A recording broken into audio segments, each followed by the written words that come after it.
Hey y'all! Well, yes, we're back for one more round of this, and I told y'all I was finished working on this little amp, or looking at it, and after the tons of comments I've got and emails from people, I just felt like am I missing something here? Or is there something wrong with my measuring equipment?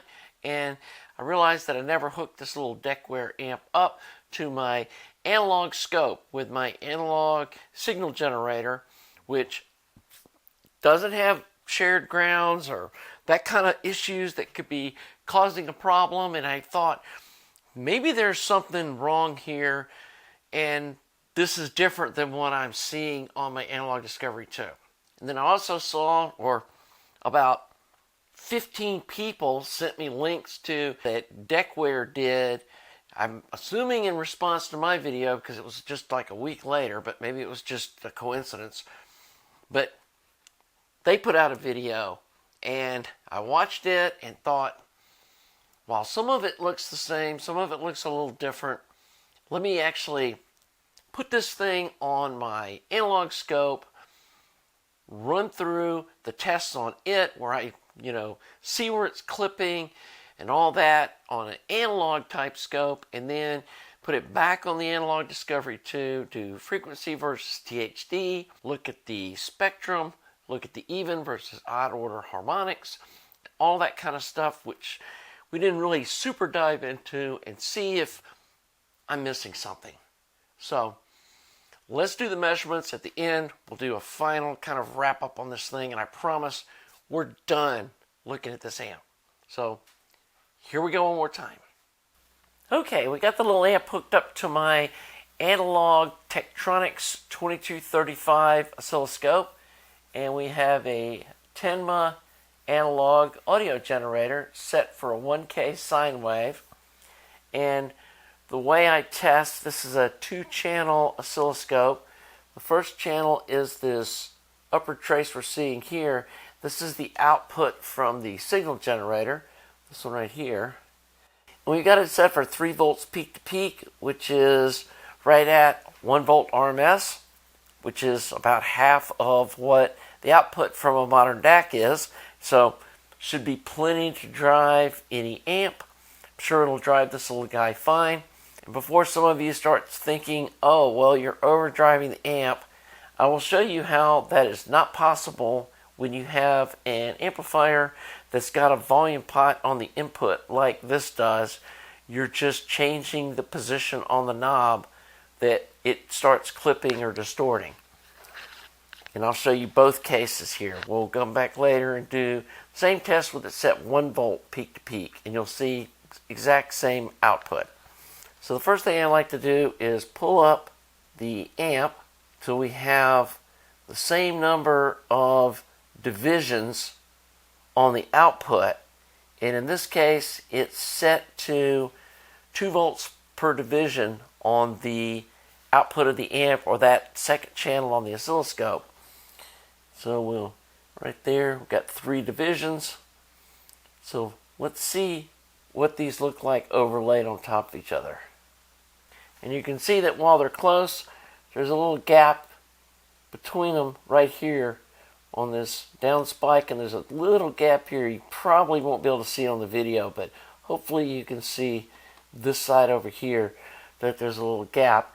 If you look at the shape of the curve, you can see that this top part of the positive side's a little bit fatter, and this negative side's a little bit more of a V shape than the input signal, which is showing us there's a little bit of distortion.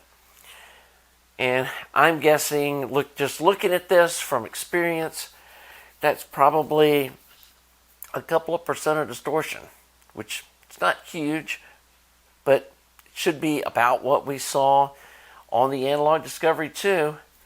And I'll post in the little window. I can't do the math in my head while I'm recording, but at 6 volts peak to peak, I think we're around 3/4 of a watt, but yeah, it's right here in the window. So there's 6 volts peak to peak. in relation to the input signal. Next thing I want to do is let's see where the amp starts clipping. And there's clipping. You can see it on the lower part here where it's flattened out. And we keep going. See, we've got to get a pretty good bit more signal before the top starts flattening. So we've got a little bit of asymmetrical clipping, but that's not unusual, and that's really hard to adjust out of an amp.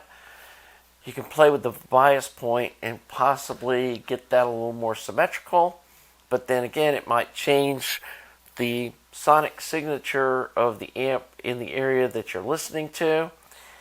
So I did try, let's flip this is the input to bias point, and as you can see, if anything, it makes the asymmetrical clipping even worse. So, yeah, that's not the solution. So we're going to continue on with it set in this higher sensitivity position, and let's see how many volts peak to peak we can squeak out before it starts clipping. There's clipping right there. I'm going to be a little bit generous with this amp, just so people don't think I'm trying to cheat it out of a little bit of power. And being generous, this is 10 volts peak to peak. It's 2, 4, 6, 8, 10 volts peak to peak. Into an 8 ohm load, that's 1.5 watts before the amp starts clipping. And I hope we can all agree that an amplifier driven into hard clipping is not going to sound good. I hope we can agree on that. That doesn't seem like a huge ask to say we'll set the bar at hard clipping about the max power. So I'm measuring 1.5 watts of clean power before it starts hard clipping. And that's what I'm seeing. Both channels. Doesn't matter where I flip the switches. Actually, when I switch the impedance switch backwards, it only makes 8 watts, which makes sense because that's likely the higher impedance winding, which puts less load on the output tube, which would have less distortion, but it would also make less power before it starts clipping. So I'm being as generous as possible, and let me show you what that looks like. See right there, it's not clipping. Reduced power. If I try to get back to that same point we were just at, can't do it. It starts just clipping like crazy. I mean, there's 10 volts peak to peak, and look how heavy it's clipping on the negative side. So you can get 1.5 watts, but the expense is it's going to have higher THD. And that's just a fact. And it's what I saw in the Analog Discovery 2 testing, that the distortion started skyrocketing once it went past 1.5 watts. And so, I mean, even when I just max it out, it has a hard time getting there. And that's turning a sine wave into a square wave, which that cannot sound good. So let's lower the volume back down. This is about halfway on the volume control. And I'm going to show you what I was talking about with the input drive not being possible for it to be causing this. There's 1 volt peak to peak. And as we turn the volume knob back up, there we go. It's just starting to clip right there. If I tweak it up a little bit, you can see right there. See, it's clipping. And there's with it not clipping. That's the same thing we were seeing earlier of 10 volts peak to peak with 1 volt peak to peak going in. So the input signal on a tube amp is not going to cause it to distort or start clipping. It's just going to make the volume knob at the same sound pressure level be at a lower clock point because you're putting a weaker signal in that it's having to amplify. And the volume knob is just attenuating the input signal before it hits the first tube. So just wanted to kind of end that fallacy that I hear people talking about of, oh, you're overdriving the tube amp, that's what's making it do that. It's like, that's not a thing. That doesn't exist. So let's look at the square wave. This is a 1K square wave, and I'm going to turn up the amplitude a little bit here, and let's take a look at the output square wave with the volume turned up a little bit, and that's a nice looking square wave. You can see this is a little sharper on the edges of the upper trace, which is this one, and this is the lower one. You can see the leading edge is rounded just slightly, which is what I've seen with triode tubes, and what gives them that signature sound they have is the front edge is a little rounded off that gives them a little softer sound. On an ultralinear amp, I like seeing a little overshoot instead of being rolled off and rounded like this. I played with that on that 6BM8 amp when I was tuning it, and when I put a capacitor across the feedback resistor on my 6BM8 amp to kill that overshoot and get more of a little rounded corner like this, it just didn't sound as lively to me. And so, anyway, that's neither here nor there. This is a triode amp, and this is kind of what they do. So, let's go ahead and go up to 10K, take a look at that. And we'll have to change the time here so we can get it on the screen correctly. And this isn't a bad looking square wave either. There's no real ringing here. It's definitely rolled off on this front edge, but that's kind of what we were seeing at 10K and beyond on this amp, that the high frequency rolled off a little bit, and that's what we're seeing. And it doesn't look anything like that little Mount Everest that the R300 created, and this is kind of a normal looking square wave for an amp that kind of rolls off a little bit on the top end like this does. Again, this is out of the hearing range of most people, but I like looking to make sure that there's nothing like crazy going on here where it's not turning into a triangle wave or something, and that's showing me that the output transformers are doing what they're supposed to be doing. So yeah, guys, this verifies what I saw on the Analog Discovery 2, and this is a totally different analog setup, and I'll show you here after this video what my little setup looks like for analog testing. And then there's a couple of other things that I want to look at on the Analog Discovery 2. Mainly I want to look at where the second order crosses over into third order, which is the nasty type distortion that solid state amps make, that make us want to avoid having any distortion with a solid state amp. Because again, all tube distortion doesn't sound good. Second order can sound really nice. Third order never does. So let's power this thing down, hook it up to the Analog Discovery 2. And before I do that, I'll show you what this little setup looks like on my bench. So here's my analog setup. Here's my scope. Then we have these dummy loads. There's my signal generator. As you can see, we got the probes connected to the output of it.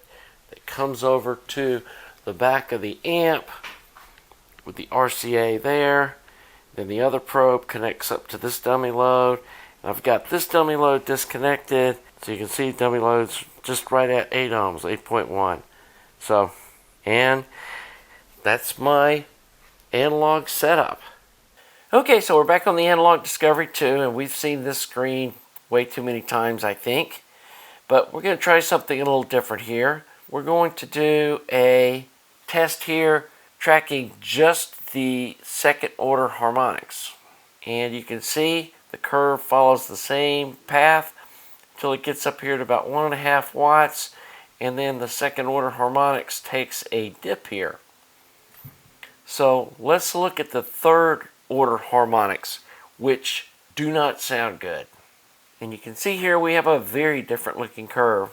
All this mess down here is probably just noise in the measuring equipment because it's below 0.1%. So this stuff you're never going to hear, which is good. Like I said, this is the nasty sounding distortion that we equate to what solid state distortion sounds like. Then when you get right up here to like 1.1 watts, it starts climbing. And by the time you get to 1.5 watts, you're approaching 1%. And then once you get past that, you're at 1.6 watts, we're at 1%. When we're at 2 watts, we've got 3% of the nasty kind of distortion that nobody wants to hear.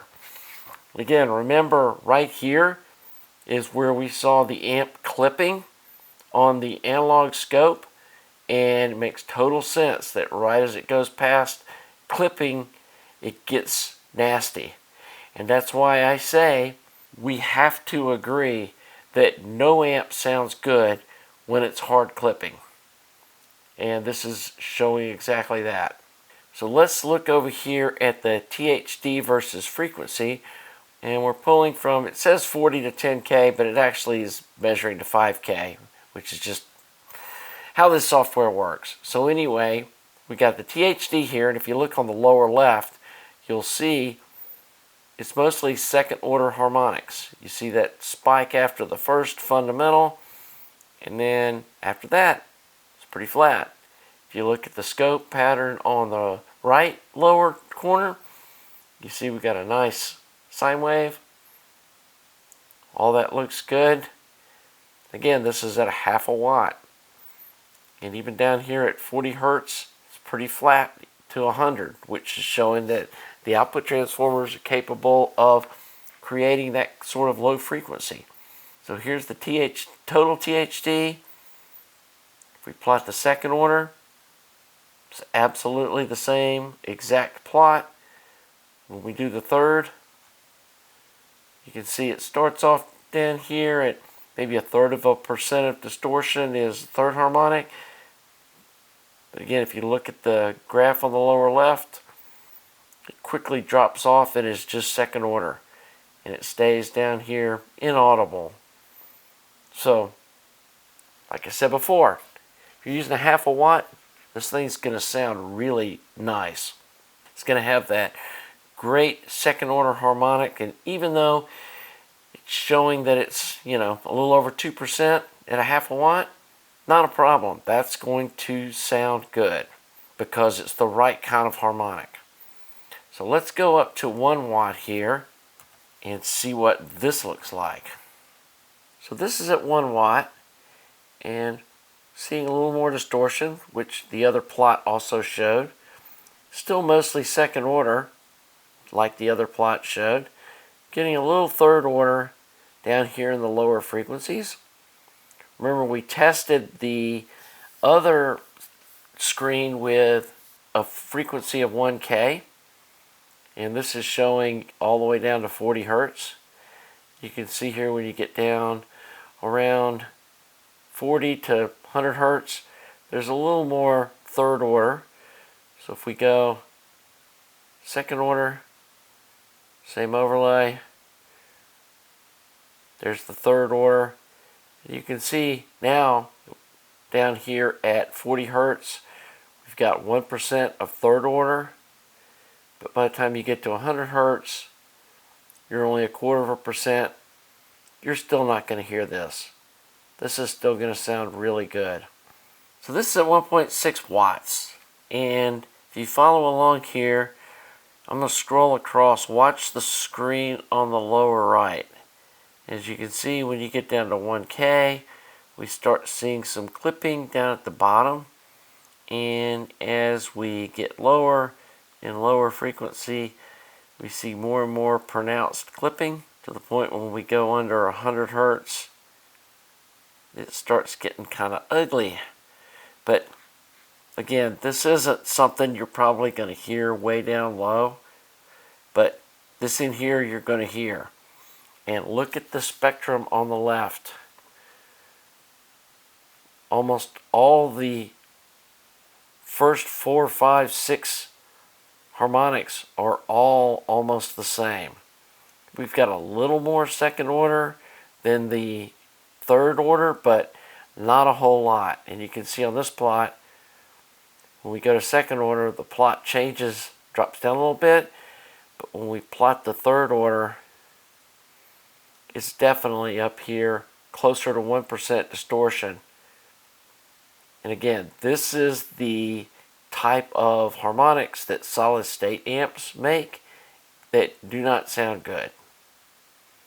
And once again, I hope we can agree that when an amp starts hard clipping, it no longer sounds good. So let's do one last test here at 2 watts, and let me show you what that screen looks like. So here we are at 2 watts, and I hope we can agree that looking at the scope pattern on the lower right, that we are into hard clipping, just like we saw on the analog scope with a totally different signal generator. Both of these things are saying the same thing, that when you're trying to push 2 watts out of this thing, you're into hard clipping. And you can see on the spectrum analysis on the left that all of the harmonics are just about equal. And when we switch up here to the plot the second order, again it drops. We plot the third order, we're getting over 2% third order harmonic distortion, which, guys, that's just not going to sound good. And given that we're into hard clipping, I would just say this amp really isn't usable at this output level. And this aligns exactly with what we saw on this screen. Once you get past 1.5 watts, here at 2 watts, you got over 2% harmonic distortion in the third order, which is the same thing that this screen's showing us. It's over 2%. And this isn't exactly 2 watts. If you look at the volts RMS out, it's a little low. This is probably more like 1.8 watts, but hope you get the picture that at this level, past 1.5 watts, you're into hard clipping and the amp's creating a bunch of third order harmonic distortion, which is no longer going to have that nice tube sound. So this right here tells the story. In this area down here, this amp's going to sound nice. 1/4 to 1/2 watt. And when you're in this range and then you have transients that go up to 1 watt, you're still within this range of mostly second order harmonic distortion, which is going to have a rich sound that is that kind of triode sound that I'm not a huge fan of, but I can understand why people would think it sounds good. But even if you're driving this thing to 1 watt, the transients are going to get up into this area right here, which is just going to sound ugly. So I think this is a good place to just wrap this whole thing up. So reviewing all that data and after editing the video, I really don't think I'm missing anything here. This is a 1/4 to 1/2 watt flea power amp that maybe you could push to 3/4 of a watt, but if you're going to leave any headroom, it goes into clipping at 1.5 watts. So even trying to use 1 watt of this, transients are going to end up getting clipped.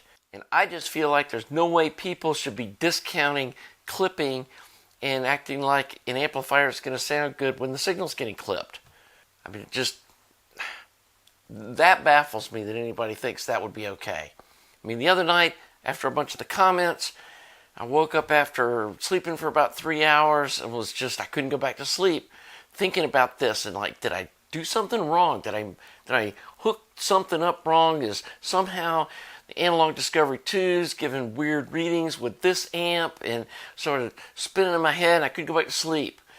So I got up and I started testing this thing. Then trying to figure out what I may have missed. And I'm convinced now that I didn't miss anything. Two different complete systems of measuring show to me the exact same thing. They show the amp clipping at 1.5 watts. The other one shows the odd order harmonics go through the roof at the same point. And all of that points to this is a 1/2 watt amplifier if you leave some headroom. And so if you're going to use this, obviously if you've got a use case that needs 1/2 watt of power or less, this is going to sound great. And for you guys that are saying that it sounds great, you must be using it at that power level. And I'm not going to believe people that say they've got like 85 decibel speakers that they're running at 90 dBs in their room with this little amp and it sounds good. It just can't. And the facts show that. And if you do think it's good, then you've bought into the hype and you're hearing something that's not there. So, anyway, never intended this to be like trashing this little amp. It is what it is. It does a good job for what it says. I think they've probably maybe inflated the power output a little more than it actually is. And the other thing that was weird when watching this video, he was talking about how they always like red tip the tubes. Well, I talked to the owner that bought this about a year ago, and these are the tubes that came in the amp. And so either that's a new thing they've started doing or something, but yes, these are the tubes that came from Decware with this amp that we're testing. So just wanted to kind of verify that and let y'all know that this isn't some random, way outside of spec Russian tubes that we're testing with this. These are the ones that were QA'd by Decware and sent with the amp. So anyway, I've got other things that I need to be working on, and I need to just get this thing off my mind. And I got some work I'm doing on some vintage Miranda cameras that I'm adding to my collection. So this Decware, yes, it's going in the mail back to the owner, and we're done with this. He's going to be sending me a deck that he wants me to review, which we'll be doing that soon. Got other stuff going on. Got to focus on some of my other projects. I want to get these R300s off of my plate and maybe just stop dealing with these, China stuff. I'm getting just bogged down in that stuff. And I know a lot of you folks like that content. We may do it a little bit in the future, but it's just exhausting dealing with that stuff. So, anyway, sorry no Monday monologue this week. It was my birthday yesterday, so I just said, we're taking a break. We'll be back next Monday. Hope you're enjoying this content. If you are, please subscribe to the channel. Please like the video. Thanks to all you Patreon supporters and also you folks that make donations to the website, and especially you folks that send me gear like this to review. And until the next video, have a nice day.